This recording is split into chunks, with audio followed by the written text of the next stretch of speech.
Here's the key on this. Don't major in minor things. If you take up major time to do minor things, I'm telling you, you'll be behind the curve constantly. Here's what we learn in sales training. What's major time and what's minor time? Here's minor time, thinking about prospects. Here's minor time, making lists of prospects. Here's minor time, keeping books on prospects.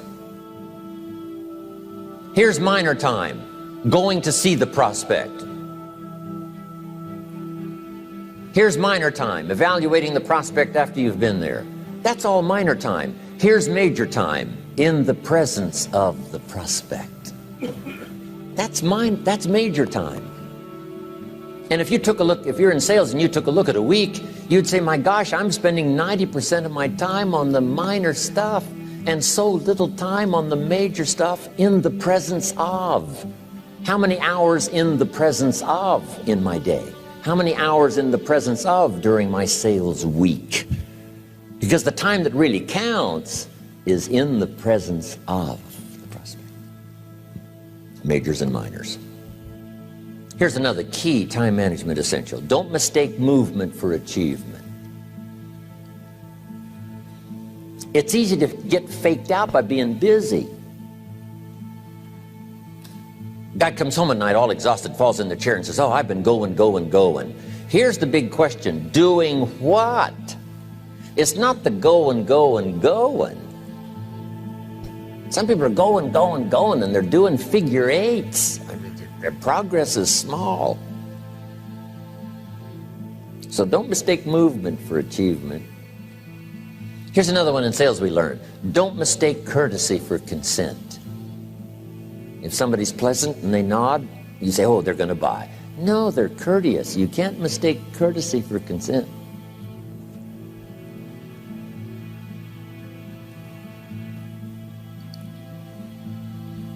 Now here's a big one, concentration. I had to learn this. All those years ago, I'm in the shower trying to compose a letter. Found it turns out to be a strange letter. So here's what I learned to do. Save the work till you get to the office. Save the work till you get to the work. Don't try to get to the office on the way to work. On the way to work, enjoy the way. In the shower, enjoy the shower. Then go to work when you get to work. I found this to be helpful. Concentration. Here's another big one. Learn to say no.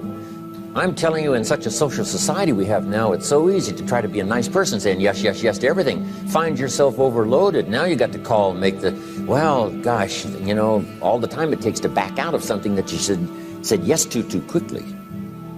Here's what might be better. I don't think so, but if that changes, I'll call you. Little things you can use not to overcommit yourself. My friend Ron Reynolds says, don't let your mouth overload your back. It's a good one. Now here's a big one on time management. When you work, when you play, don't mix the two. Don't work at play. I used to take my family to the beach and I would bring my briefcase.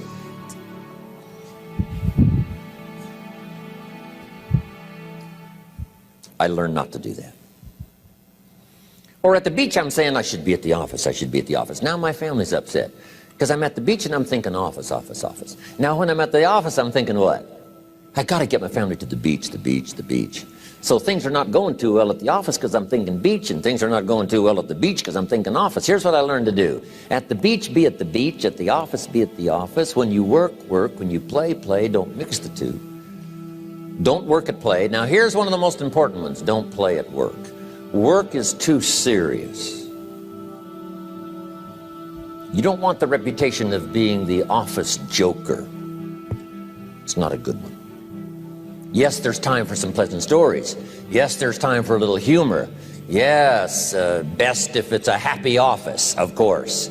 But I'm telling you, you got to be serious about work because you're parting with a piece of your life for the work you do.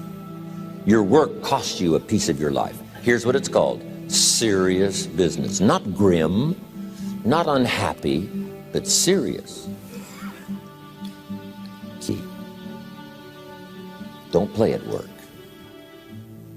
The The old expression, I don't think we use it anymore, horse around at the office. Play around, play jokes, play tricks. No place, not at the workplace. At the beach, yes. At the bar, yes. Somewhere else, not work. You've got to treat work with all due conservative passion, because it's leading you to your future. Here's another key phrase: all work is good. You may not like your job, but if it's the stepping stones to get you to where you want to go, you got to appreciate your job. You don't have to have a passion for your job. Here's the ultimate passion: a passion for incredible success in every department of my life. That's the passion. But don't look down on some menial job you have to do to finally get you to where you want to go. No job is menial.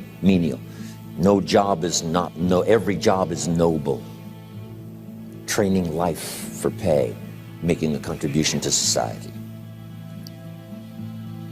Next, analyze how you are.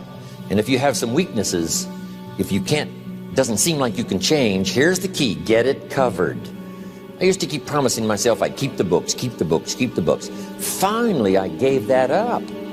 And back then, it only took me an extra 50, 60 bucks a month for some accountant to keep the books. I said, no, I'm going to save the 50 bucks. You can't believe what I started losing in productivity because I tried to save the 50 bucks. So the key is, a lot of the time you can stay like you are, but just make sure you get it covered. Okay. Next, beware of the telephone and all other systems of communication, especially the telephone at home and systems of communication at home. And here's one of the best lines I've got for you for the weekend: let all communication systems serve you, but don't let them intrude. When it comes time to have dinner with your family, you shut off all systems, unless the ones that can take messages silently. Don't let the phone ring. Don't let anybody intrude, come through the front door nor the back door, nor through the telephone or any other device. So you can't reach John and his family when he's having dinner. The President of the United States couldn't get through. If you develop that kind of a reputation, father, mother, when we have dinner, when we're visiting and have this time with our family, nothing intrudes. So don't let these clever little devices keep intruding.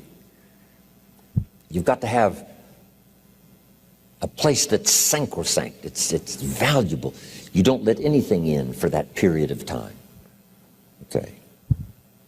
Isn't that good advice? Excellent advice. Here's the next one. Read all the books. You know, I've only got a few notes here on time management, but if you've got some particular challenges, you run a big organization, a big corporation, you've got some challenges, there's plenty of books. Now, here's what's next. Just be more alert to the things that might be stealing your time. Here's why. Time is like capital. You can't let someone steal your seed corn. You can't let someone steal your capital. And you can't let someone steal your time.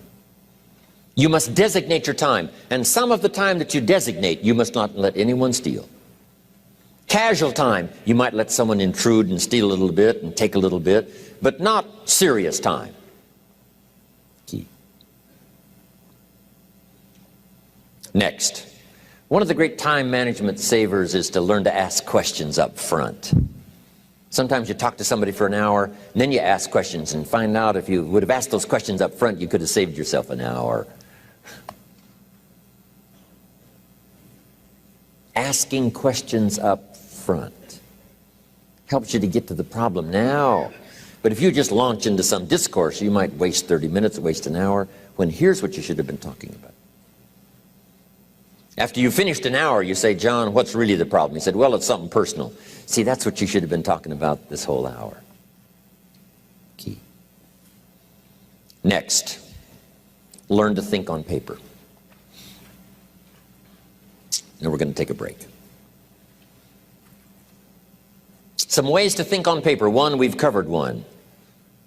Solving problems. Take it out of your head and put it on paper. Another one is setting goals. Making these lists we've already started. Here's another good way to think on paper. It's a projects book. Each person you're working with and each project you're working on, get a loose leaf binder and a tab and some pieces of paper behind the tab, and do a little continual summary of how it's going between you and that person and between you and that project. I call it a projects book. It is so useful to me. But what's going on between you and this person? When you last got together, what did you talk about? And you got a few notes there. Here's what we talked about the last time we got together. Now when you get together again, you can review that so you'll know better what to talk about. When the president gets ready to travel and he's going to meet some important people, guess what they bring him? All these briefing books.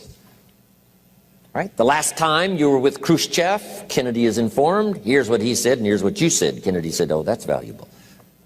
I need to remember that. If a person is important, it's worth a little running account. You might even have a projects book for your children. Here's what's happening between me and my child. We've talked about this, and we've talked about this, and we've talked about this. Next, a day timer. Keeping track of all of your appointments. You know, mine is all filled with, when to catch an airplane, and when to do a seminar, and when to sit down and have a conference, all the rest. Next is a game plan. If you've got a house and the insurance is going to come due and some other things are going to come due, you just put it on a spreadsheet and make sure it's taken care of. Key phrase, take things out of your head and put them on paper. And the key is to just experiment with different ways that helps you to do that. Now here's the last one, thinking on paper, and that's to keep a journal. One of the things I'm known for around the world, have been now for 39, 40 years, is keeping a journal.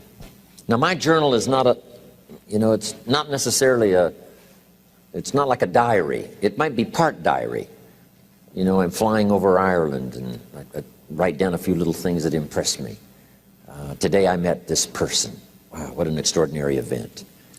Today I conducted this seminar in Rome. 1,000 people stood up and sang for me. I've got a little bit of a diary in there. But here's what primarily your journal is for. Collecting good ideas. A journal is to collect good ideas on your health, good ideas for your business, good ideas for your future, good ideas for time management. Because I used to take notes on pieces of paper and torn off corners and backs of old envelopes and restaurant placemats. And I threw all this stuff in a drawer. It did not serve me well. I finally learned to get a bound copy, right? And just keep a journal, right? If I was here, I had my journal, I'd be taking notes, right? These 2 days in my journal. Now, if you're caught without your journal, you just take the notes when you get back home. You put those notes in your journal, throw the paper away. Because we don't usually go through paper to review. But see, my journals now make up a significant part of my own library. My journal's all reserved privately for my children and my grandchildren. Can you imagine what I've collected over the years? It's unbelievable. There are 3 treasures to leave behind. I think you've already got those notes, right? Here they are. Number 1, your pictures. Don't leave the event unrecorded. It takes only a fraction of a second to say, here's who I was with. When I travel the world, right? We take all these pictures, and here's one of the gifts. People send me the pictures they took of me and them. It's part of the treasures I have on the farm. Incredible. A picture's worth 1,000 words to describe the scene, the emotion, what happened. Say, wow, this was an extraordinary day for me when I met these people. Here's what they told me happened to them when they went to my seminar 10 years ago. Wow, the drama comes back if you've taken the pictures. It's one of the treasures to leave behind when you go. Remember the old photographs that we have now of, 100 years ago, 70, 80 years ago, just a few photographs? What would it be like if you had thousands of photographs of the past, of your history, your mother, your father, right? Grandparents? So change all of that now for your children. Leave all your photographs as a record Here's what's next to leave behind, and that's your library. The books that changed your life, the books that changed your health, the books that rescued you from oblivion, the books that you passed on to other people, they were so exciting for you, the books that made you financially independent, the books that developed your leadership, the books that gave you wisdom to ponder when things were tough, the books that got you through the winter, the books that helped you to plant in the spring and harvest in the fall. What a treasure to leave behind. If you do that, here's what's for sure. Your books will be more valuable than your furniture.